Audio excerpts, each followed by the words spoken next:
Oh, they'll pop in now. Okay.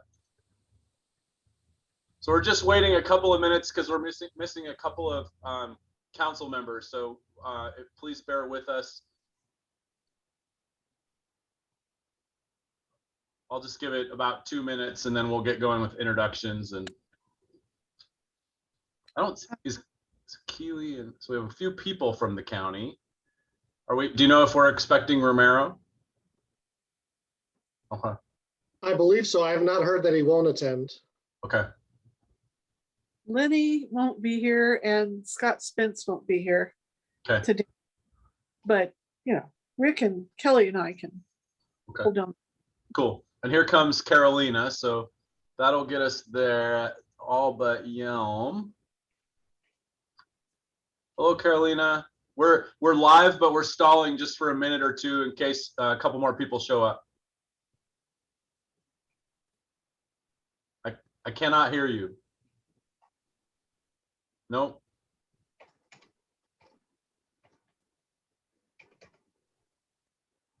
You know that means she's coming from Teams or WebEx. Hear me? Yeah, there you go. Yeah, there you go. Sorry, we got laid off a meeting right now. Septics. Oh, fun. Oh, right on.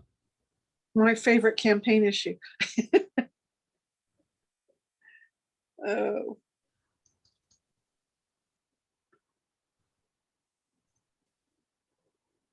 Okay, so I have two after, and I think the only council member missing is J.W. Foster. Is that correct?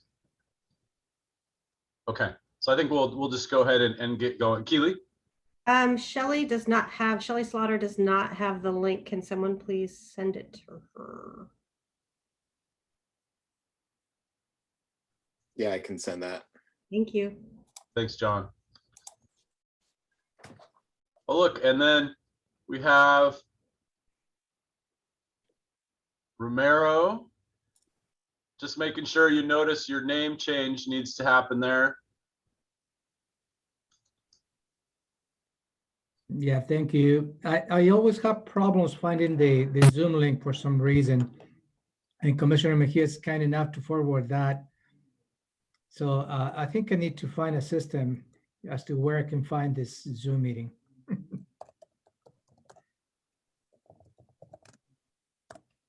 There should be an email that goes out to everyone 1 hour before the meeting from Zoom. So if you're not receiving that, let us know and we'll check the distribution list. Yeah, I didn't get it.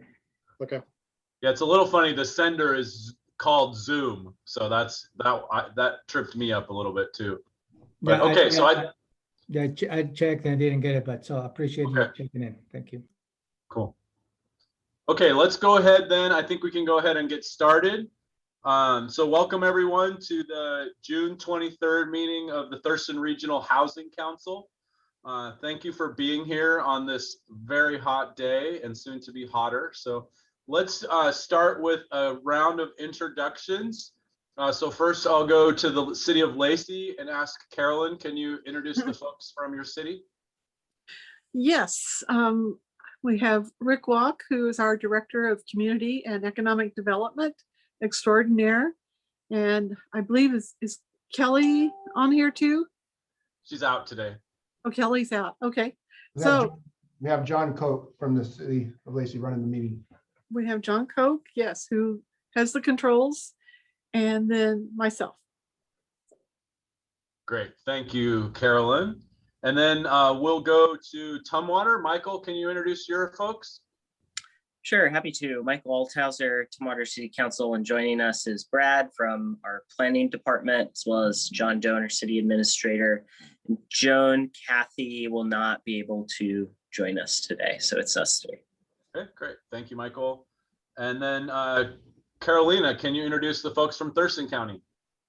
Yes, of course. So today with us, we have Romero Chavez, our county manager. We have Director of Public Health and Social Services, Shelly Slaughter. We have Keely Marino, Tom Webster, and Jacinda Stelgis. Great, thank you. And then from the city of Olympia, we have myself, Jim Cooper from the city council, Councilmember Danny Madrone, and Assistant City Manager Keith Staley. Did I miss anyone? Nope. Okay, great. So that is the introductions. And I wanted to go ahead and give Keely just a quick minute to make an announcement about cooling centers up front in the meeting. So if you can take notes so you can tell folks, that would be wonderful. Keely? Great. Our news release just went out. Thank you, Megan Porter, for that. We will be in conjunction with the City of Olympia and with our contracted provider for hazardous weather events.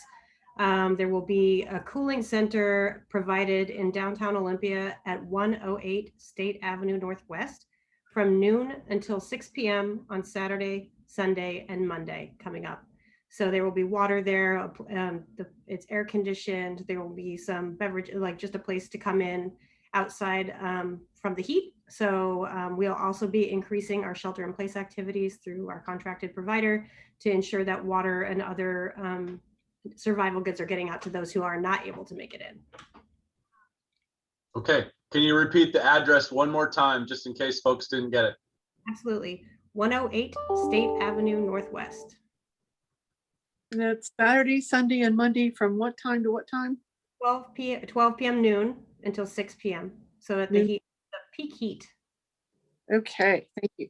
Great. Maybe the release could just get forwarded to the RHC listserv, just so all of our staff have all the details in one place and we can amplify the availability of that through our own networks and through our city's municipal social media and other avenues, if that's something we want to do. Sure. Absolutely. Looks like Keely's typing as you talk, so good idea, Michael. Okay, so with that, is everyone okay with the agenda as presented? Carolina, does that work for you? Okay, great. So we have an agenda, and that takes us to public comment. And I have 2 people signed up today, and so we'll look at about a 3-minute rule, and I'll try to keep time. And I'm going to start with Peter Cook. John, can you promote Peter so he can unmute?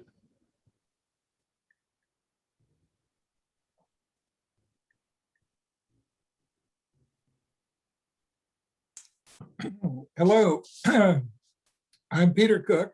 I'm a lead team member of the Faith Alliance for Tiny Houses. Thank you for letting me speak today. As you know, our Faith Alliance has been promoting tiny house villages as part of the short-term solution for homeless individuals who are treated as guests in our faith communities. This is part of our mission for social justice in our community. Our main concern is to create the conditions to move these guests into permanent housing as soon as they are ready. We also do this to provide a way for the members of our congregations to interact with homeless people, learn their stories, gain some insight to their experiences and values. However, our larger goal is to help our community end homelessness. So I was very excited to learn this week that the county and municipalities are actively working with Community Solutions to develop a Built for Zero approach, which is data-driven and goal-oriented. I have been following this approach in other cities for 3 years, and I want to express my strong support for the actions teams working on this in Thurston County. We in the Faith Alliance would like to help find a way to make this work in our community. Thank you. Thank you, Peter. We appreciate your comments. Next, I'll go to Lisa Gelati. John, can you promote Lisa?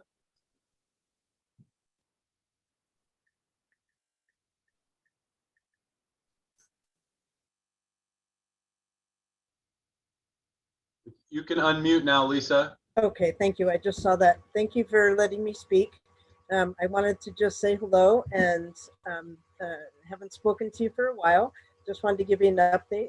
Shower Power Plus is actively having showers for homeless on Tuesdays at Unity of Olympia, and that's on the west side. And then Saturdays, we are currently new place, Capital Christian Center on the corner of Martin Way and College Road. And that is both days are 10 to 4. And we're looking at a Lacey location coming up soon. So just wanted to give you updates, and if you have any questions or anything, let me know. Thanks for your time. Okay, thank you, Lisa. We appreciate your comments. You're so welcome. Thank you. Okay, any responses or comments from the council or staff?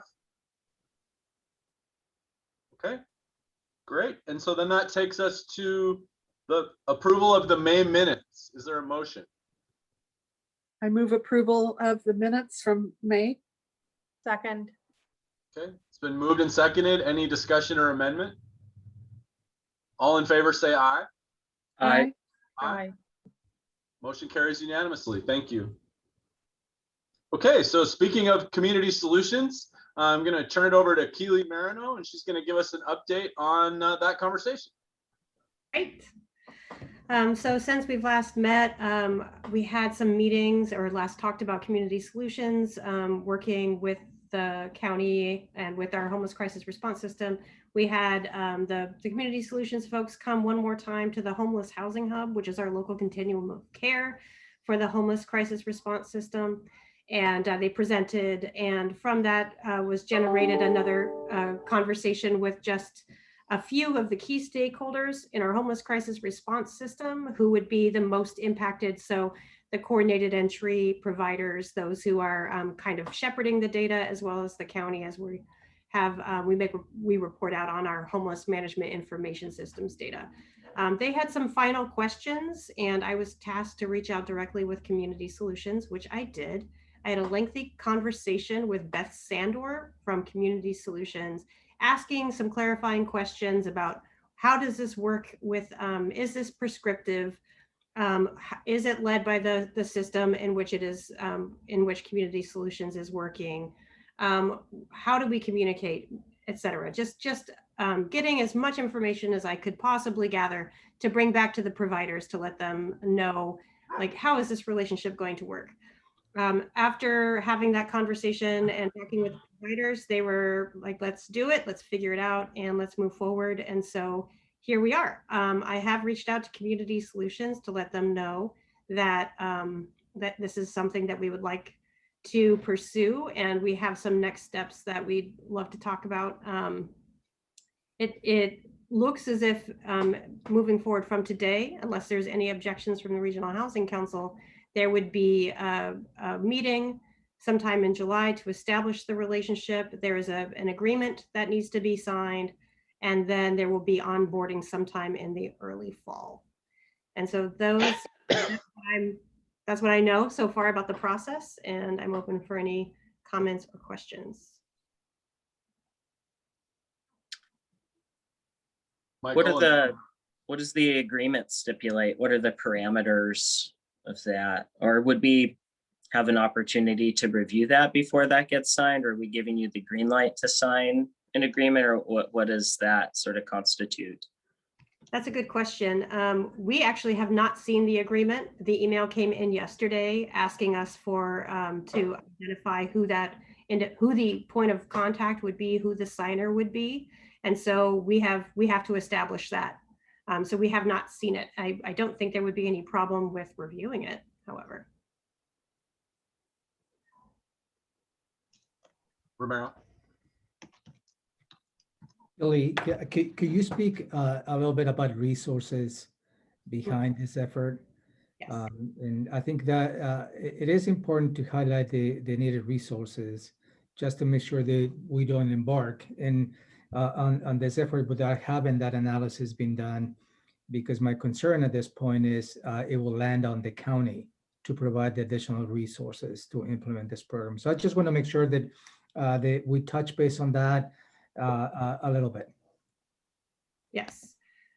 So when we met with Community Solutions, when they came to the Homeless Housing Hub, we asked about, what is the expectation of who would they be working with? And ultimately they would have to have an agency or an organization bottom lining the efforts, especially when it comes to data mining and coming up with that baseline for data. So the first step of Community Solutions is they come in, they look at your data, they work with the data person, and they identify gaps, they make suggestions on how you can move forward, and improve your data system, et cetera, et cetera. So ultimately that falls on our office. So the Office of Housing and Homeless Prevention, as we have the Looker account, as it's called, we pull that data for the system and report out on that data, that it would be our office that would ostensibly be taking on more work.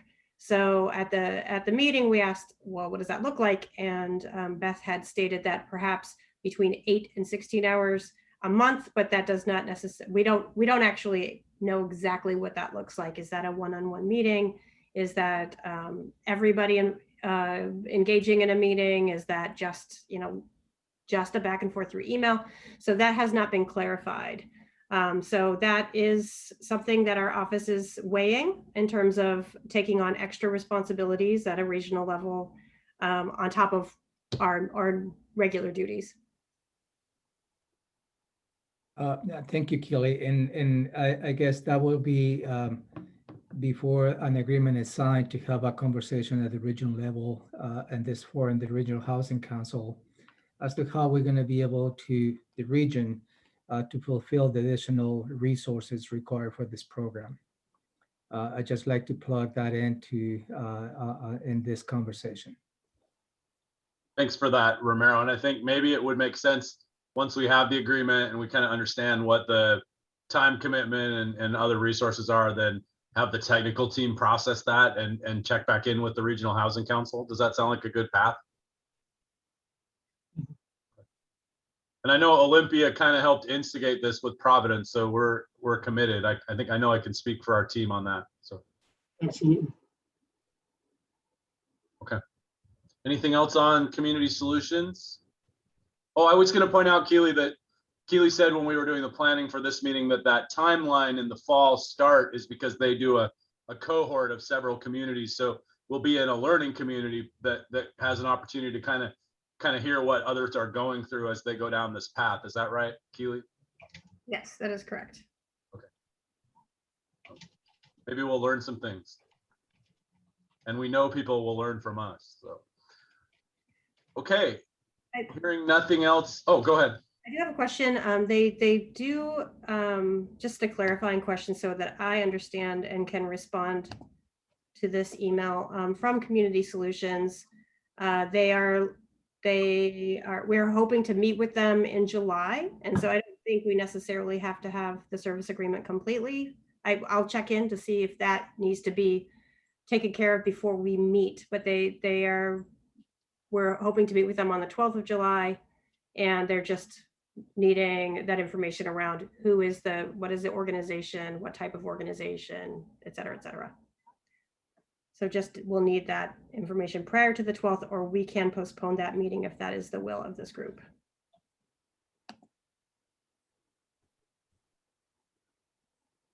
I think you maybe just feel that out with them and see what they need, since we won't meet again.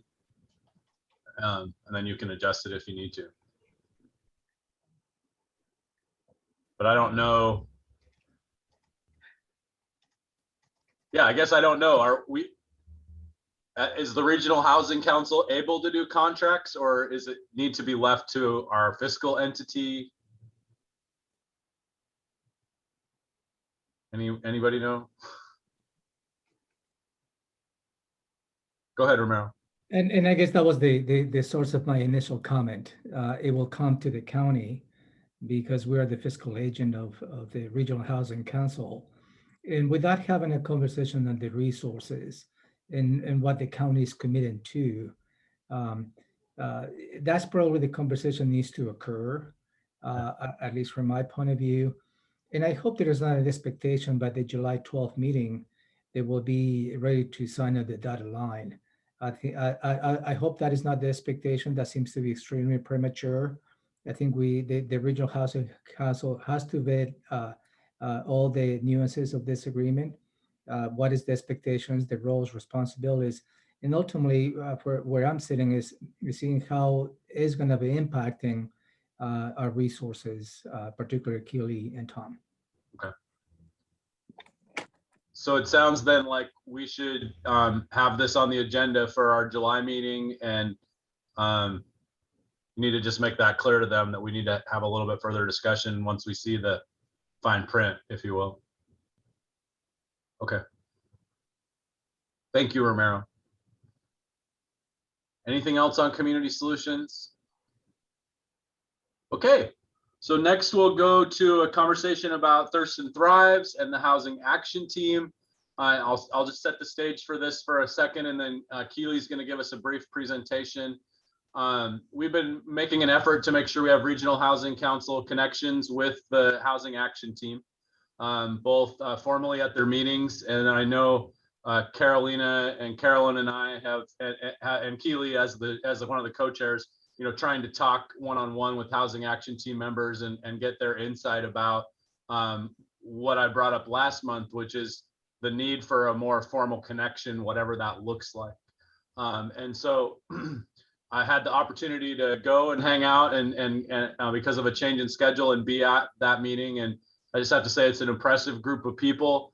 They really want to focus on housing.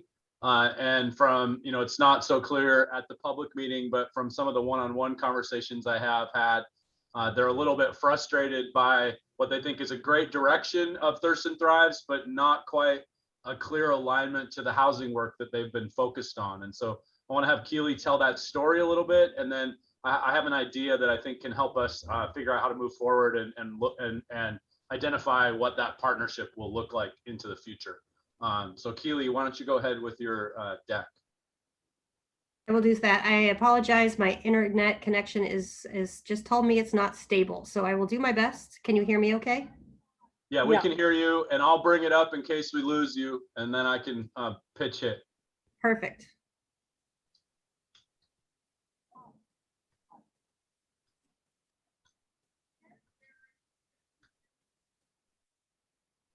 Keely, we're not hearing you now. Oh, I'm not talking. Oh. Waiting for this to pop up. Yes, so I've been the chair, and then now in this year the co-chair of the Housing Action Team since July of 2019, and so these conversations have been over the last couple months. We've been graced with Doug Ma and the executive committee from the Thurston Thrives Coordinating Council. They've come to the hat very generously, offering their time. Doug Ma has been in the hot seat answering a lot of questions. One thing I'll say about the Housing Action Team is that it's filled with people with lots of really good questions, and many of whom have been around for a number of years and were part of the Home Consortium before Thurston Thrives. And then, so they have a lot of institutional archival memory of how all of this moves through time. And so just wanting to kind of root us in a context of where everything is at right now. So Jim, do you have those ready? Yeah, totally. I can do it. I just wasn't sure if you were trying, so give me one sec. Yeah, no problem. All right. So for those that aren't familiar with the purpose vision statement of Thurston Thrives, it's a community initiative to improve the health and safety for all people in Thurston County. And since the uprisings due to the murder of George Floyd in the end of May of 2020, and a lot of attention being paid to how are we moving forward in every aspect of our lives to address racial equity, whether it be in our individual agencies or individual offices or the work that we do on a daily basis and in our personal lives, like how are we going to do this in a meaningful way? What does that look like? And so Thurston Thrives has taken that very, very seriously, and they've done a lot of really excellent research and work and have changed their focus into a new single priority, which is mentioned here, to close the health equity gaps between Black, Indigenous, people of color, and white residents in Thurston County, which is a huge task and one that we all very much appreciate being the focus of Thurston Thrives moving forward. You can move, great. And so in choosing their measures, so they, Doug Ma, I've seen the presentation at the Coordinating Council, and then like I've said, he's come to the Housing Action Team twice now to present on these measures. These are the measures that Thurston Thrives has decided to make as the focal point basically for all of the action teams. And there's a number of action teams, the Housing Action Team being one. And so what they've identified is that they want to close the health equity gaps between BIPOC and white residents, specifically by addressing infant mortality rates, premature births, depression in 8th graders as measured by the Healthy Youth Survey, and then just overall fair or poor health, which are all arguably incredibly important measures and issues that we're all concerned with and would all like to see addressed, and would love to see the health equity gaps between Black, Indigenous, people of color, and white residents. We want to see that shrink, and absolutely 100%. So where the Housing Action Team is having questions that kind of go back in time a little bit. So in terms of context, one, I believe in 2018, there was a summit for Thurston Thrives where I was not a part of it. So this is something that I didn't participate in, but perhaps some of you did, where it was decided that when it comes down to it, addressing social determinants of health, housing is key. In order to stabilize, housing being a social determinant of being able to access employment or treatment, or just to stabilize in terms of psychological well-being, emotional well-being, et cetera. So housing was identified as the primary action team, or not even the primary action team, but the focus of Thurston Thrives. So just a little bit of like where the Housing Action Team has kind of seen itself. And then on the other side, the Housing Action Team has funded mandates that we are mandated to meet. So we have a homeless crisis response plan, of which we are all very, very familiar, in which we have outcomes that are mandated by the Department of Commerce that we meet. I've listed them here. So that's the outreach element of engaging and prioritizing the most vulnerable. And then that third one, operating an efficient and effective system, is really the biggest part of the plan, which is we are required to streamline our system to fast track as many people as we can into permanent housing solutions, and we will be measured. Our performance and our outcomes will be measured. And then, of course, in 2019, they added addressing racial disparity within the homeless crisis response system as a mandate. That is something that our system must address. So all of the 5-year plan is connected to all of the funding. So all the funding that was approved last, the recommendations that were approved last Regional Housing Council are tied to these mandates. These mandates come with best practices. And these mandates come with things such as the Homeless Housing Hub being our local continuum of care, as per the Consolidated Homeless Grant guidelines that we're all beholden to. So just funded mandates. And then I just put down in below that just some of the other plans and efforts that have gone into just addressing homelessness. So the Olympia One Community Plan, Lacey, you're working on your community work group plan around homelessness, and then all the housing action plans around affordable housing. All of the funding that comes into our county has very specific measures that our system works really hard to meet. And all of our data and the ways in which even the homeless management information system is designed is so that we can demonstrate that we are meeting our outcomes that are required. And so as you can imagine, the Housing Action Team, that's where there's a little bit of a curiosity about how did the Thurston Thrives come to the measures that they landed on? Is the Housing Action Team expected to also measure these other 4 health equity goals, and then questions like why wasn't housing or even criminal justice added into the measures? Because the community at large around the United States, if not just Thurston County, if you ask them what's on your mind, what would you like to see local government solve, it will be homelessness. I would hazard that guess. So just a little bit of like, okay, are we going in the same direction kind of feelings with these 2 different groups? So just a little bit about how we've, like, where the hat is. This is from a presentation that we gave to Thurston Thrives Coordinating Council. We were asked as the Housing Action Team to come and talk about some of the changes that we've made around the way that we're working with racial equity issues. And I will say very, very, very, very humbly that we are not experts, and we're bumbling through this, and we're doing the best that we can. And understanding that we make mistakes along the way, and that we definitely don't have this figured out, but we're earnestly stepping forward into this work, understanding that primarily, like if we have mostly exec management and middle management folks joining us at the table, that's predominantly not BIPOC people. So we don't have that voice. That's not a very loud voice at our table when we're considering these things. So I just want to call that out. But just thinking, we started with a meeting in July that was focused entirely on racial equity, and we looked at anti-racist housing policies and the history of racist housing policies from the federal level, just taking us back to redlining and actually all the way back to the plantation when slaves were used as mortgage guarantees on mortgages. So just really wanting to root us in, like, when we're doing housing work, we absolutely must be looking at it from the lens of racial equity, because housing people in the United States has unfortunately had a root that is based in just racist policies. So, and you can move forward. So we just continued this. We started implementing things such as a land acknowledgement, and that was really important to us because we're working on housing.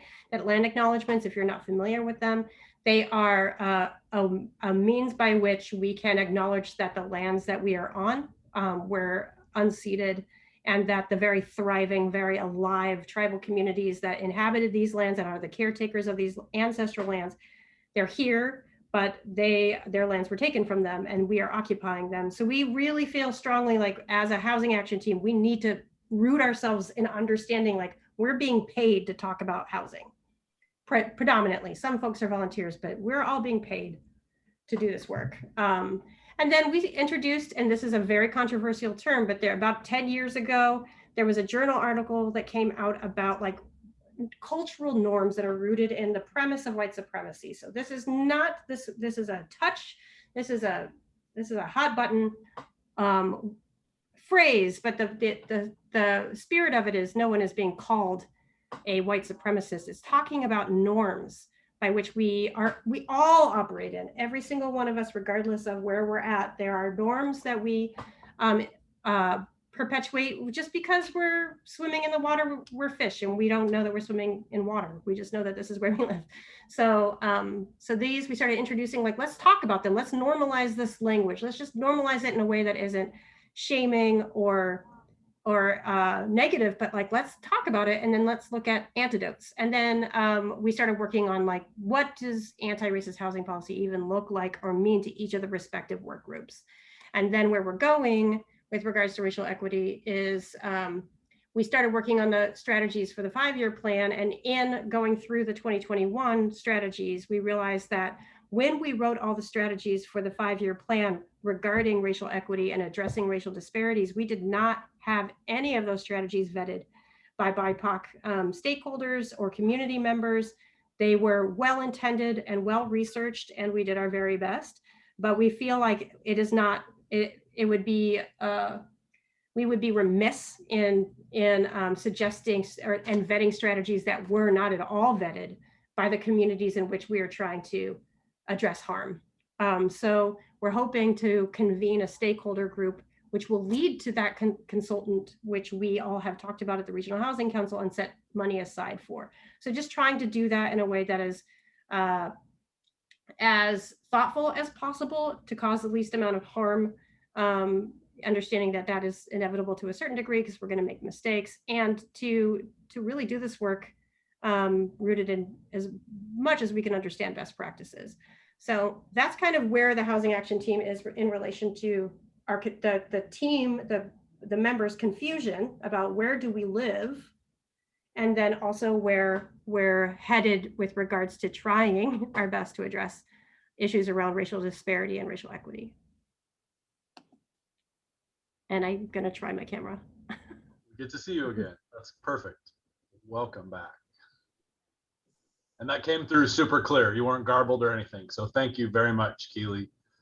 Questions on the content Keely presented before I bring up some next steps? Danny? It's not, well, I guess it could be a question. I just wanted to provide some clarity. I hear this often where people talk about the unceded lands that we occupy. I agree, we're occupying them. Most of the lands of Thurston County were ceded through the treaties. The Chehalis tribe did not cede their lands, but most of Thurston County was ceded. And I just wanted to bring that up. I just hear it a lot. And I also, if you all are interested, I could check in to see with the chair of the Squaxin Island tribe about coming and talking to your group. I know he's offered that for Olympia. I know he's been talking to folks at the port. You know, he's very interested in getting plugged in and engaged. So I could ask him if he'd be willing to come and chat with you guys to just give you some orientation around that, if that would be helpful. That would be so welcome. We would love that. Okay, great. I'll follow up with you, Keely. Great, good comment. It also had me thinking that I should modify my opening for this meeting, especially as we build a relationship with the Housing Action Team and bring the equity conversation into our work in a real and different way. So I appreciate that. Rick? And yeah, we have a pretty strong relationship with the Nisqually tribe, and we can check with them to see if they would want to be a part of that as well. For that, and then provide some type of overview or presentation or discussion around that issue. So I'll throw that out there for those. Keely, we can coordinate later this July. Okay. Romero? Councilmember Cooper, I think you were leading to the fact that perhaps at the opening of this meeting, the Regional Housing Council may consider having a land acknowledgement at the beginning of the meeting. That might be something the elected officials should consider. Yeah, I think, to me, I feel like that's the prerogative I would have as chair, and then we can, figure that out and then figure out if we should write it into a policy somewhere. And I'd be happy to kind of work with Councilmember Madrone a little bit on that. And I think the complexity is figuring out wording that will be general enough yet specific enough to handle at least 3 tribes in our county. So Yeah, I'm happy to help you out with that. okay, cool, good. Okay, Also, can I just say one more thing? I also want to say, Keely, thank you for your presentation. It was helpful. I hate it when I just put in like a critical comment and forget to say something positive too. So great work. You're doing great. Yeah, there was a really good recap of what Carolina and I have been digging in on and trying to understand. And really with the, I think the ongoing conversation that we had while we formed the Regional Housing Council was, we know we need the HAT and its various subcommittees. We also know that we need to be joined at the hip with the system providers, the people who run this system, and we need to have their advice, particularly around the policies and the goals that are in our plans, so that we can fund the right things when we make funding decisions. And so I told the HAT that when I was at their meeting, that, I really, they're the people that know how to meet people where they are and in our community, and they can give us a lot of help. And right now we're trying to figure out what that looks like, and we'd love to partner with them on that conversation. And so last month I brought up the idea of us doing a Regional Housing Council retreat to talk about the upstream prevention conversation that we all need to have now that we're passing our housing action plans, 70 different actions, and a lot of them are way more upstream than the houseless conversation that we're so focused on because of the critical interventions that are needed and how prevalent that problem is in our community. And so when I was talking with Keely and planning to go to that meeting, kind of had a light bulb that it would make sense to have that conversation with the regional or with the housing action team, as well as the conversation about what our relationship looks like. And, I think I do want to give accolade to the coordinating council for what they're doing here. I think that it's sound goals, and it's good to have high level public health criteria for something as broad as Thurston Thrives. People are worried about, competition for funding, how does their work really fit into those goals? And also when they get to be involved in identifying those kinds of outcomes, rather than being told that that's what they will be. And those are the kinds of comments I'm hearing from people. And so I think it's really important that we be soft on what the relationship looks like, so we can all come to the table and figure it out together and kind of roll up our sleeves and look at some different ideas, maybe models from other communities. But with the primary goal of having a relationship that's formal, we know what the boundaries of it are. And it could be anything from, the RH or the HAT deciding to move to the RHC, or staying in Thurston Thrives and having a memorandum of agreement with the RHC about our relationship, or somewhere in between that, in a way that hasn't been thought of or brought up yet. And so the ask I have for you today is, would it make sense for the RHC to formally reach out to the Housing Action Team and ask their executive committee to join our executive planning team to plan for a retreat that looks at the bigger conversation around housing and housing affordability, the houseless system, and our relationship as two entities moving forward, so that we can do a better job together for our community? So Keely, is there anything I forgot before I open it up? I don't think so. Okay. So what, does that make sense? What do you think? Give us your 2 cents, and we'll talk at our planning meeting next month and see if we can come up with a path forward. Carolina? No, I think this is great, and it makes sense, but in order, and the value that I have for the HAT, I would want the RHC to have a purpose already established for the HAT if they were to join us, and have it really outlined. That way they would know, okay, this is our purpose, and this is what this partnership means. I feel it would be an easier path, and things would not get misconstrued along the way. Okay, good thought. Carolyn? Well, a couple of things. I serve on the executive committee for Thurston Thrives, and just a little background on how those 4 criteria were chosen. I'm not saying they were the best choice, but the Department of Health epidemiologist was kind of an influencer from her report on the health of Thurston County, and the group was very concerned about choosing things that were measurable. And so that's kind of how we ended up with the list that we did.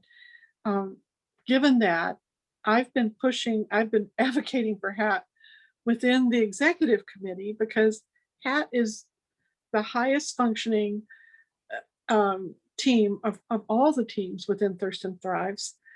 And they're doing great work. And so, I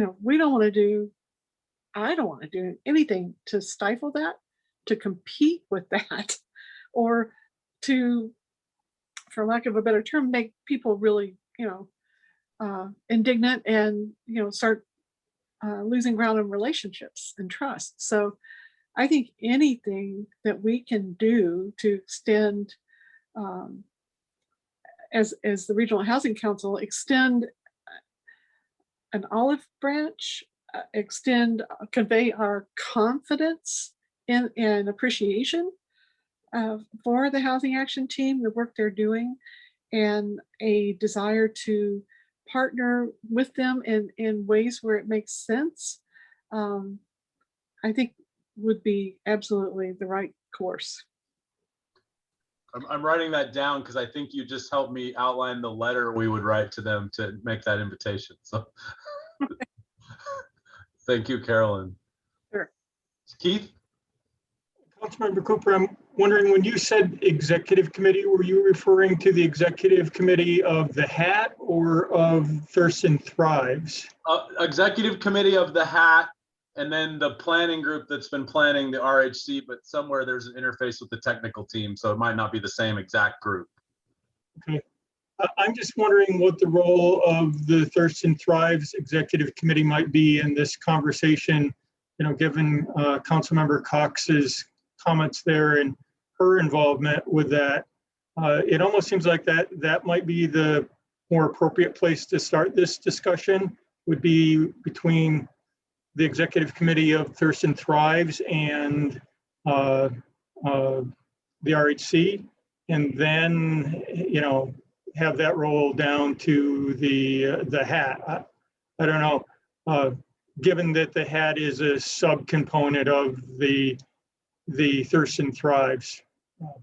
Yeah, I'm open to that, Keith. I would say I've thought about it a lot, and it's my understanding that there's no formal agreements between the two, and the Hat has made the choice to live there and has all of that power. So I get that, but I also, maybe it makes sense to acknowledge that starting before we go into the conversation. So I'm open to that if others. Romero? I think it will be important to see how the history, so the Hat was created under the premise of Thurston Thrives, as well as, even if you go back, how Thurston Thrives was originated was a public health, initiative.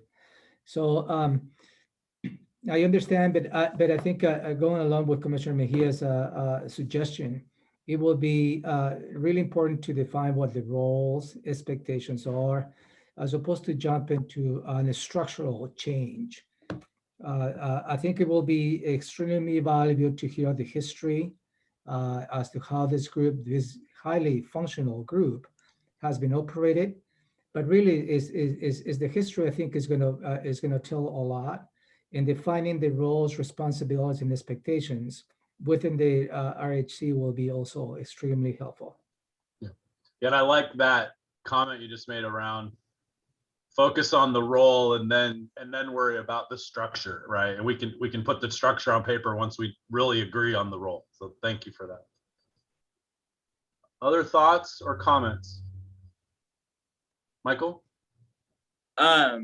Yeah, I think it makes sense to have open lines of communication, so we're not, recreating the wheel or doing duplicative work, or that our work is complementary or based on some of the research or products that the Hat is putting out. It doesn't make sense for us to operate in a vacuum. The thing I guess I sort of have questions about, I guess would be similar to Romero's comments, which would be like, well, what are we inviting folks to? Like, do we have an idea in our heads for what role the Hat could play in this context? Because one of the, when we first got together, before we even had the Regional Housing Council, in part, it was to make sure that we had a bit more accountability for where some of the funding went by way of having elected officials sign off on some things, including recommendations to the county commission for how dollars are spent on projects and whatnot. So I think that accountability piece is important. And other than that, I guess I'm just curious what you might have in mind for what a formal relationship could look like. Like, I guess I just don't have a good picture of what the menu of options are for how our relationship could be defined formally. So it's like, I'm happy to have a conversation about playing in the sandbox, but we don't know how big the sandbox is or, what we're going to be doing in it, it seems to me. Yeah, it's a good thought. Well, I would guess when we all get in the same room, there will be a little bit of variation in what that role might look like, but largely I think it's pretty established and it's not formal. Like, Keely, talk a little bit about how the Housing Action Team, helps set the priorities for the funding, and they're working to rewrite the 5-year plan and some of those kinds of things that are already connected. We just don't have, we haven't practiced how to do it together. Keely? I think that some of the disconnect is, okay, so there's a homeless crisis response plan work group, which is made up of anybody who wants to join it, but primarily the original authors of this last round of the 5-year plan. And so that group is embedded in the hat. They're members of the Housing Action Team, and we meet to go over the strategies and consider the plan. So the 5-year plan is, you know, I helped coordinate all of that, but it was a joint effort in its writing. Excuse my dog. Yeah. But yes, Michael, I do think like at least framing that as part of the invitation is really important. Anything else? Well, if I might, yeah, I see that the HAT's relationship with the RHC is more of an advisory and subject matter experts relationship. Yeah. Well, and I was taken back. Actually, I see that Liz is on the call, but I was taken back to early conversations with Liz and Don Sloma, you know, when Thurston Thrives was starting, and like the idea of having that like true backbone for collective impact, that's sort of the data and the policy think tank, you know, it really aligns with what you're saying. Keely?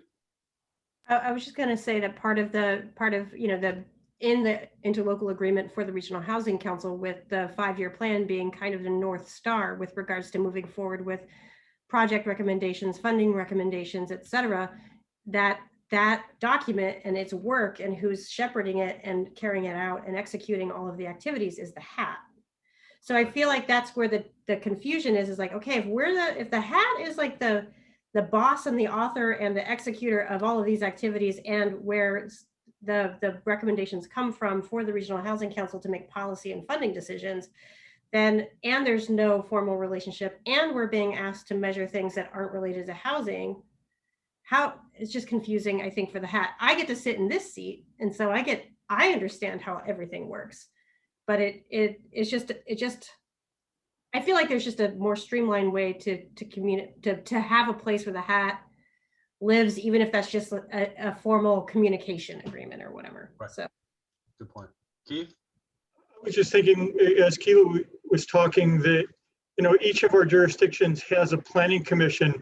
Our planning commissions don't deal with these sorts of issues, though. They don't deal with issues related to, you know, housing development and funding questions. So thinking about it in that relationship, you know, the HAT basically functioning and the role of the planning commission helping to develop the policies, and then ultimately the RHC serving more in the role of the commission or the council in executing them. To me, that's kind of the relationship that I see for the two entities.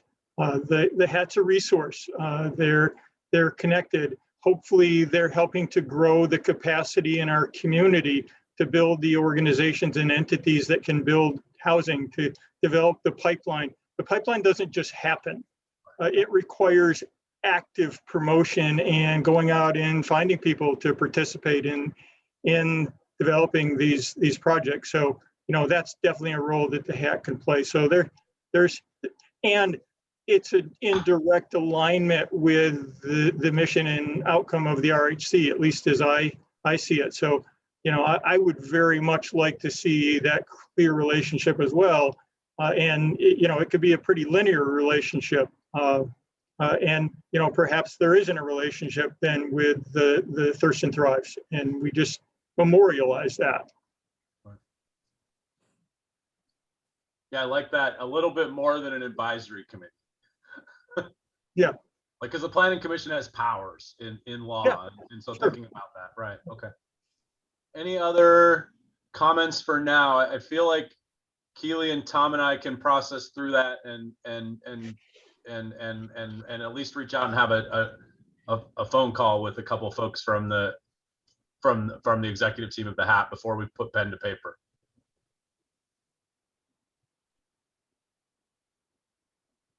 Okay, so I'm going to take your silence as direction to keep the conversation moving. Yep. And if we do a formal written request, we'll send it around to you all to look at before we send it out. Sounds good. Okay. Thank you, Keely, for helping me with that. I do want to say I know there's a lot of work going into all levels of this conversation around Thurston Thrives, and there's a lot of different dynamics. And so I hope that none of the comments here were meant to, were taken as disparaging to that larger organization. It's just about housing for us. So. Okay, so the next agenda item is we're going to go to Tom to do the technical team work group updates. All right, good evening, everyone. So a relatively short update on the technical team this month. Many of the teams have completed their work. The funding work group has completed their work and will continue to pick up their work next month. But what we were calling, we didn't have a good name for it. We were calling it for a while, the big project work group, trying to move that to the permanent supportive housing. Now that we have that goal of creating 150 to 200 units of permanent supportive housing units that we discussed with you last month. We formed a work group.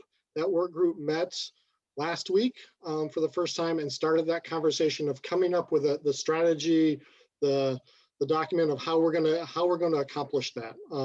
So really, we had our first meeting. We included mostly staff as part of the technical team, but also invited folks from Family Support Center as permanent supportive housing providers, and also a representative from Lehigh as a developer to the table to help frame that conversation. So we're off to a good start. A couple of things I will just kind of throw out there in terms of funding that we're looking at. One is the county has learned that we will be receiving an award of approximately $3 million under the American Rescue Plan Act through the HOME program. So that's the Home Investment Partnership Program, the federal program that we receive for development of affordable housing. That's going to have some new rules around it, and we'll have a broader scope of what we can do. So we're still learning about that fund source, when we will receive it. Those funds need to be spent by the year 2030. So we have a pretty good time frame to look at the use of those funds. The other thing we're aware of, based on kind of some guidance from Commerce, is you may recall in the latest budget, the state set aside money for rapid acquisition of capital assets. And so we're expecting a NOFA, a Notice of Funding Availability, to come out in early to mid-July. They're estimating around July 9th or so for a NOFA to apply for those funds. They've set aside just under $100 million for funding for counties, jurisdictions to apply to access these rapid acquisition funds. There will be a second NOFA later in the fall, I believe September, October, but that will include any money that is left over. So if the money is all spent, that 98 million is all gone, there may not be any funding left come September. Probably some, but who knows? So a little bit of a risk. So I think this group recognizes that if we want to move forward with trying to access those funds, of looking at opportunities for using those funds. And now I'm going to apologize for my dogs. So that group is considering all these kind of opportunities and looking forward to how to move forward. So that's where we're at right now. Tom, can you clarify the rapid acquisition? Is that only counties can apply or all municipalities? We have not seen the NOFA come out, so we don't know who's going to be eligible. I would imagine it would be counties and municipalities, but at this point, I don't know. Okay. So there was a question that came up around this when we were planning this meeting, and I just want to kind of throw it out to folks. We identified that we want to do some planning around our goal of an additional 150 units of permanent supportive housing. And when I'm talking to Tom and Keely, I think the opportunities that are in our face right now, we want to make sure we don't get bogged down in planning and we stay nimble. So if properties became available that would meet our needs for space, whether it's a hotel or large vacant area that could hold mitigation sites and RVs, that we would be ready to kind of keep the partnership moving towards those projects while we're having this conversation. So I just want to make sure that makes sense to everyone, that we can't afford to stop and plan given this window of opportunity, which is the reason that we started making this plan. And I particularly want to check in with Lacey on that because they had such a specific list of questions. But to make sure that we're all on the same page, that if opportunities come up, we need to get purchase and sale agreements and partners as soon as we can, and figure out the rest during the feasibility period of the property. Rick, do you want to address that? And then Scott gave me a couple of concerns to share too, but. Well, yeah, and that's the nice thing about this work group is we're working out those details of those questions and answers and looking for those particular projects and identifying several layers of projects, those that can be quick, those can be longer term. So we kind of still start building that longer term strategy as well as meeting the immediate needs. So I think through this process that we will answer a lot of those questions. And of course, I can't speak on behalf of all of council, but that's for Councilmember Cox to probably speak to as well. Right, I agree. Well, I had a brief conversation with Scott Spence before our meeting today, and I know, one of the options has been perhaps buying a motel or two so that we can, move more quickly on that. And he is not against that, but he has a caution about that, and that is, it's not just the expense of purchasing. It's the expense of, what renovation, rehabilitation, requirements are there going to be, insurance. And then I think the biggest concern of all is if the populations going into motels are literally coming off the street, out of homeless camps, then how do we put wraparound services there? Because I can tell you, being part of a meeting very recently, we got reports that Lacey's Fire Marshal is about ready to shut down one of the motels that is housing some people who have been placed there by homeless agencies. Social service agencies. And so that is a critical piece. And we have to identify, who's going to provide them, how we're going to pay for them, and that sort of thing as we go into that thinking. So those are just considerations that Scott wanted us to be cognizant of and really, think about as we go through this. Yeah, I think that considering capital projects with the operation and maintenance as the funding package, I think we all kind of agree and think, but just don't want to lose sight of that, because it all gets down to overall what is the operation and support that's provided for those individuals that are housed there.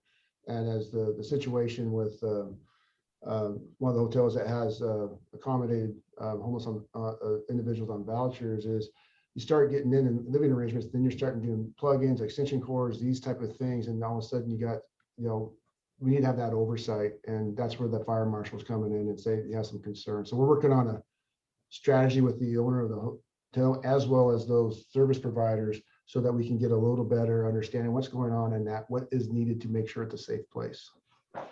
Keely? Oh, can I say one more quick thing? Sorry, yeah, Carolyn, sorry. I didn't see that you were finishing your thought. Go ahead. I just wanted to add one more thing. We have to think about this as an annual operating cost. So how do we fund operations and wraparound services annually and long-term? Yeah, Keely? Thank you, Councilmember Cox. That was definitely on my mind as well. And I think that it just points to the solutions to this situation will not be cheap. And we all know that, but it's not going to become cheaper as we go. It will probably it will become more expensive. And that, part of my role in the conversations just around bigger projects or buying a hotel or moving forward with what Tom was discussing is to consider all of those operational elements, because there are preventative things you can do in order to be prepared for individuals who are literally coming from the streets, depending on your staffing and what you have in place already, because there are folks and agencies that know what to expect and know how to staff those things. So we eliminate some of that guesswork on the front end. So just wanted to put that out there. Thank you. Thank you for that, Keely. And that the growing costs, I think, are the urgency for sure. And then I'll just say my experience with this, and I don't know, Keith, what have we looked at like 300 properties in the last 3 years or something wildly huge like that. And they're all so different that it's hard to answer those questions until you get into a feasibility period and you know the price of the property and what the site specific conditions and dynamics are. And so that's where my recommendation is, like, get a purchase and sale agreement with the longest feasibility you can, and then we can figure out as many of those answers before we sign on the dotted line. And I'll ask if Keith or Keely or Keith or Carrie want to correct me on any of that, but that's been my experience as a council member. Carrie? Yeah, that's consistent with my experience as well. And I wanted to jump back and just speak to Councilmember Cox. You had asked about safety, fire safety.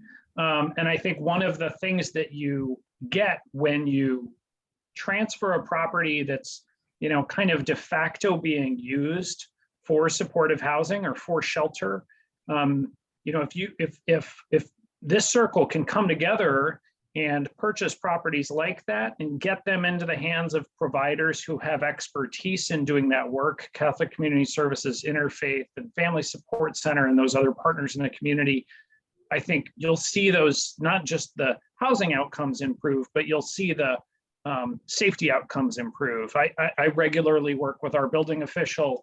Just today, I met with our fire marshal to get his okay on the cooling center this weekend.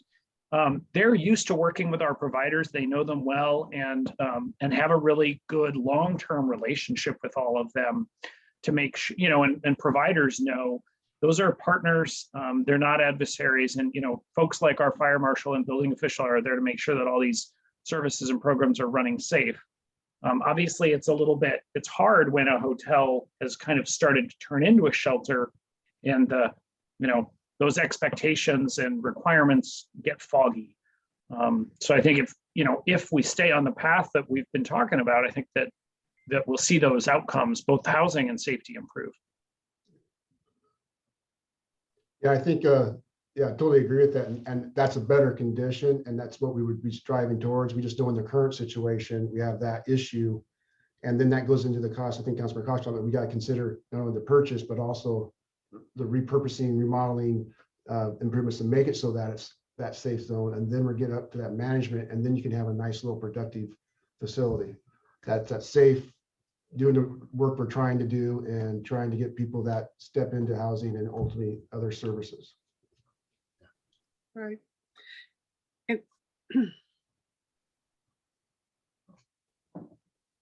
Carolyn, were you saying something else? I'm sorry, I'm getting a low battery message here. I guess, you know, there's models out there. I mean, Seattle's been operating one of these, well, one or more of these for a while, so I don't think we have to reinvent the wheel. We just need the outline of the plan and the partners and funding, right? Right. Anything else on this topic? Keith? Yeah, I see Keely also has her hand raised, but I wanted to just put out there that ownership is a really powerful tool. The city of Olympia took a leap of faith and purchased 2828 Martin a couple of years ago without really a clear idea of how we were going to use that property other than with the intention of developing a supportive housing facility. And if you drive by that facility today or that property today, you'll see a 64-unit, 5-story building with a 60-bed shelter on the ground floor. That happened because we took some risks. And, you know, the same is going to be true about other property acquisitions as we go forward. We're not likely to have all of the answers as we jump out of the plane, but we figure that our parachute's going to open sometime between leaving the door and hitting the ground. So there's an analogy. Okay. Anything else on this planning conversation? Okay. Thank you, everyone. It's exciting that we're doing a stretch goal and even having this conversation to me. So really much appreciated. Okay, so that takes us to good of the order. I was gonna see if the director of public health had anything, but it looks like she is not here anymore. So then I'll just open it up to the floor. Anything good of the order, Danny? I just wanted to bring to everyone's attention that Thurston County is working on planning a transfer development rights summit to happen sometime this summer. I know Jennifer Davis has emailed some folks in this room. And I would just encourage, it's expected to be both staff and elected official participation, but I think this is just a really important issue for housing because it's a tool for increasing density in areas where we want it, and also for rural communities where it's a tool for preserving areas that we don't want to be developed. So, you know, stay tuned for more information on that. And like I said, I encourage people to get involved in that because our TDR program doesn't work very well. Yeah, if you can send that out to us once you have it, then we can make sure we have coverage too. Thank you. Okay. Anything else for the good of the order? Rick, do you want to give a quick update on where we are with our community-based task force on homelessness? Yes. Actually had a milestone.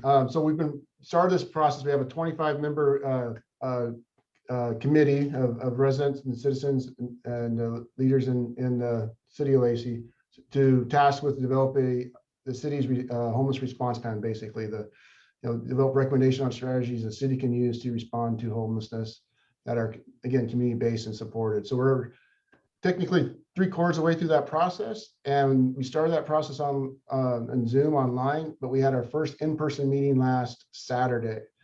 And I have to tell you, one of the things, with Zoom is very efficient and get people together, but it does nothing for that type of dialogue that you need for people to be in the same room, especially with a hot topic or a very difficult topic and a lot of different perspectives on it. So as we went through that workshop, we didn't get as far as we thought we would in terms of our initial goals for the outcomes, but we had a lot of good conversation, and that work group's more energized now to start meeting more frequently in person. So hopefully we'll have a recommendation coming out sometime in September or October, at least a draft. And with that, in August, still trying to target how we do another community engagement and outreach. And I'd like to be able to tap that work in with the Regional Housing Council and make sure you're all aware of what's going on so you can provide feedback as well. So that's probably the biggest milestone is having that in-person meeting. And it's funny, what happened at that meeting, at least in the morning of it, is what you'd expect at the very beginning of the process, but they never had the opportunity to do that and get to know each other. So it was pretty cool. That's awesome. Thanks, Rick. Yeah, we had our council retreat in person last weekend, and it was phenomenal to be together. So, Tom? Yeah, I just want to give everyone an update. Keely gives this update to our board every week, but around the rent assistance program, I know there's a lot of interest in our community. Just to report that between our contracts with Community Action Council and Community Youth Services, since about early April, maybe late March, they've processed applications for 643 households. They have 673 households that are in process of completing their applications. They've already paid out over $4 million in rent assistance payments and over about $116,000 in utility assistance payments. So they are pushing a lot of money out the door. We know there's a lot of demand out there. There continues to be a lot of demand, but they are pushing good money out the street. And so we already, what's that? 1,300 families have received assistance or are about to receive assistance, with another 700 households that have appointments and will be receiving assistance. So just wanted to report that to everyone. Tom, I keep getting questions about whether we need to enhance the capacity at Community Action for this work. Any comments on that the jurisdictions could be thinking about? Yeah, I would say we've had those conversations with Community Action Council. They have recently expanded their staff. They have 8 people. They've grown their team to 8 full-time people who are just working on applications. We continue to have those conversations with CAC and look at that. We're working with them to expand their capacity of partner organizations. So they're working with other partners who are helping with outreach and taking applications. So, we looked kind of for opportunities to expand, knowing that this is a complicated program to run and it's not easy to just kind of pick up, but we are open. If folks have suggestions, we're open to hearing those.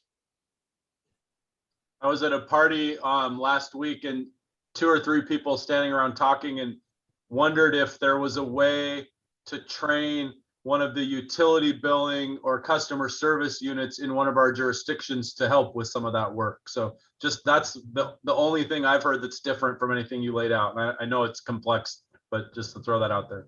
Great, thank you. Anything else for the good of the order? Okay, I'll just say that Olympia passed its housing action plan last night. So thank you for that sound work from all the partners and Thurston Regional Planning Council for getting us there. And we're looking forward to where we go next as a group. So with that, our next meeting will be July 28th.